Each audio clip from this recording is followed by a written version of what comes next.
Bapak Ibu Saudara, sepintas sekarang kita bisa melihat orang yang sungguh-sungguh dengan Tuhan, dengan orang yang biasa-biasa, seolah-olah sama saja. Tidak terlalu terlihat perbedaan yang signifikan. Sehingga mungkin saja kita berpikir, kenapa saya harus selalu begitu capek-capek nih dengan pelayanan, dengan ibadah sebegini banyak. Sementara mereka yang mungkin ibadahnya sekali seminggu, sekali sebulan, biasa saja. Sama halnya dengan gadis bijaksana dan gadis yang bodoh. Gadis yang bijaksana, mereka berlelah-lelah harus membawa persediaan minyak yang banyak. Yang bodoh mungkin lenggang kaki hanya bawa pelita, tidak perlu bawa persediaan minyak yang banyak.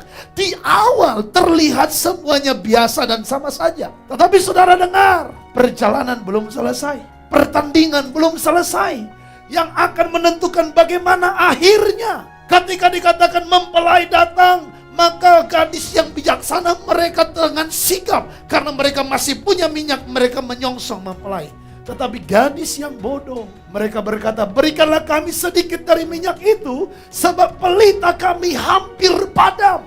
Kalau tidak punya persediaan minyak, pelitanya hampir padam. Kalau pelita hampir padam, berarti terangnya juga hampir padam.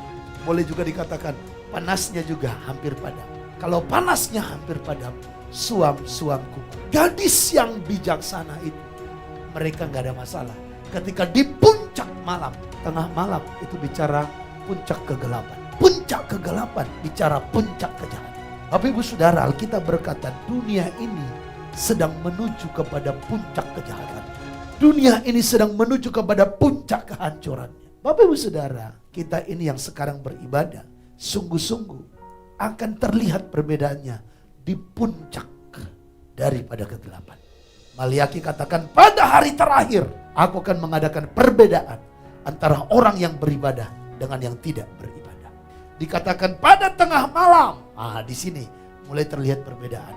Ketika sudah mulai mencapai puncak kejahatan itu, terjadilah perbedaan antara mereka yang melayani dengan yang tidak melayani, mereka yang sungguh-sungguh berdoa dengan yang tidak berdoa. Terlihatlah nanti perbedaan.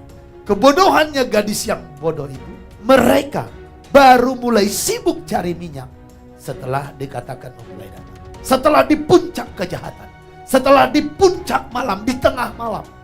Orang saudara, kalau nanti sudah di puncak kejahatan, mulai cari kebenaran, mereka tidak akan mendapatkan kebenaran itu. Dan kalaupun mereka mau cari, mereka sudah terlambat. Saudara jangan biarkan diri terlambat.